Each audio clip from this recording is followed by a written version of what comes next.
where even in the points of disagreement, they come to that disagreement with love. And if faith is doing what it needs to do, then it's promoting love. And if it's promoting love, then understanding people, hearing people, regardless of whether you agree with people, is one of the things that comes out of it. Speaking of keeping church and state separate, in the area of marriage, do you want to weigh in on your own interest from a constitutional level on the question of religious involvement with commingling with the state? Well, I certainly agree with what Reverend Seiter has said. We were discussing this a little bit beforehand in preparation for the meeting. One of the bedrock principles of Establishment Clause jurisprudence is that the state may not delegate its authority to religious organizations. It's a very famous case. It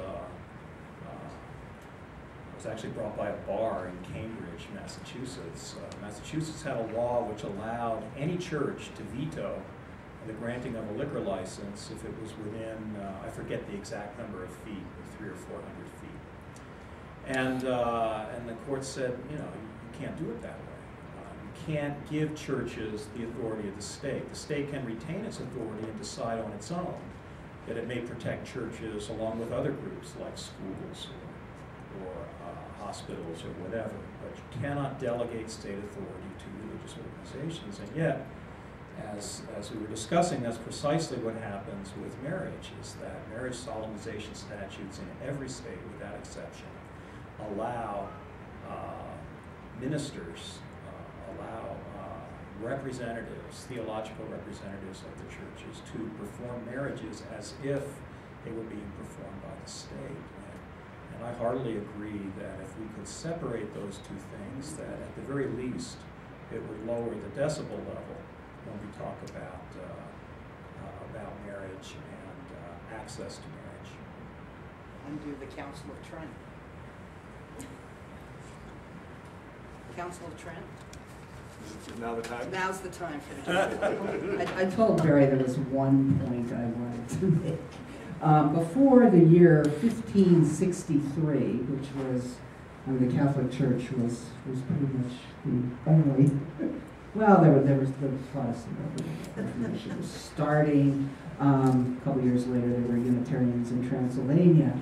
But the Council of Trent got together, and before that, marriage was not a religious sacrament within the Catholic Church. It was a purely civil matter. Families got together sometimes. Sometimes it was just individuals. That's where we get common law marriage. People just decided they were married. And before it became a religious sacrament, there were same-gender unions, primarily for property issues. But it used to not be part of religion. We should get it back to the state. Undo the Council of Trent. Uh-oh. We got issues.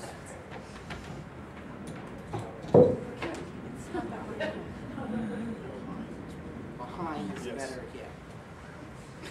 To stay up. So I just wanted to come back to very quickly one thing that came up, which is the conversation is certainly not just religious people versus gay people, or even those two sides.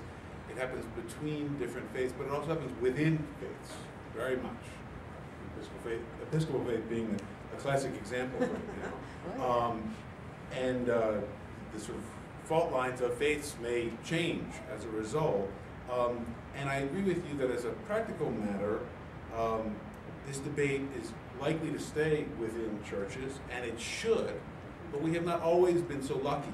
And Utah is a particular place to remember this, that 100 years ago, the federal government forced the LDS Church to abandon the practice of polygamy, that is blessing or conducting polygamous ceremonies that were going on in churches. This is the clear violation of the Establishment Clause. It was not just a question of, well, you can have those marriages and they just won't be recognized by the state. No, this was a felony. The Congress required, in order for Utah to become a state, our Constitution says that polygamy is a felony. And it has to, and it says forever. And if we were ever to try to take that out of our Constitution, we would lose our statehood. And the question is, what lesson do we learn from that chapter of history? That strikes me as a disaster, when the government dictates what goes on in churches. And so, hopefully, we walk away from that saying, never again. But precisely for the reasons we've described here, we've got religious leaders performing political ceremonies with political consequences, which really makes things quite confusing when you want to figure out what marriage is and what it ought to be.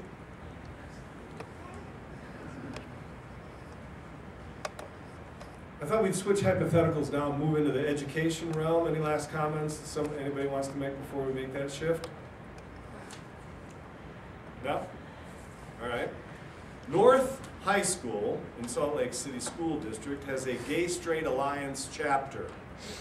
As a fundraiser, students want to sponsor a Will and Grace marathon. We just sort of came up with that before the session. We're not sure exactly what the contours would be, but we had to find something that wasn't R-rated. So we picked a TV show. In any event, they're going to use that as a fundraiser, and of course, there are some other students at the school, parents, other patrons, and probably some staff at the school, all of whom think that it's despicable for the school to allow one of its sponsored organizations to try to raise money by showing that kind of material. That in part makes light of people behaving in ways, I'm not sure that we know the jurisdiction Will and Grace lived in, but probably illegal in some fashion or another. New York? Is anything illegal there? With Reverend Seiter's considerable experience in the schools, I thought you'd lead this discussion off.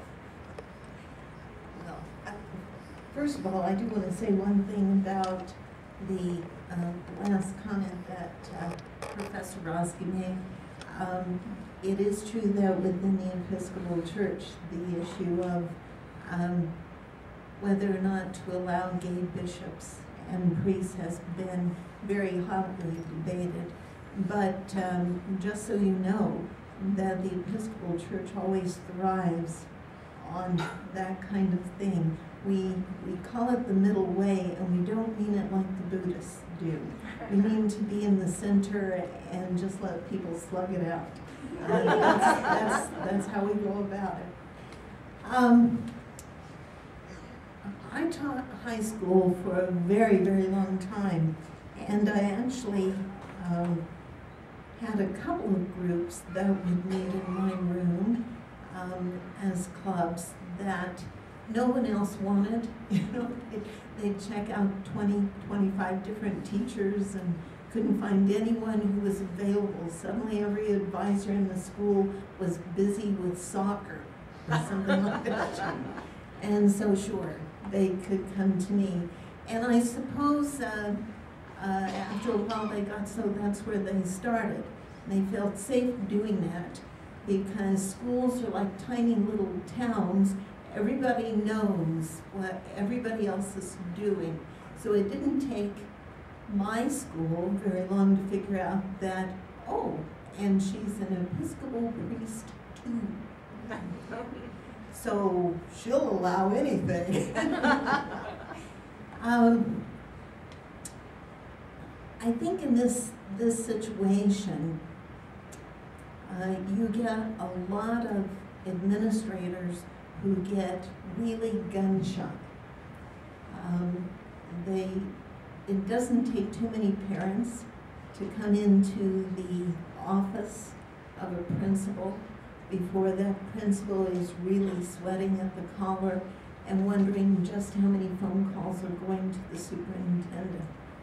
And so there is always this kind of foot dragging on the part of administrators to do anything that seems slightly controversial.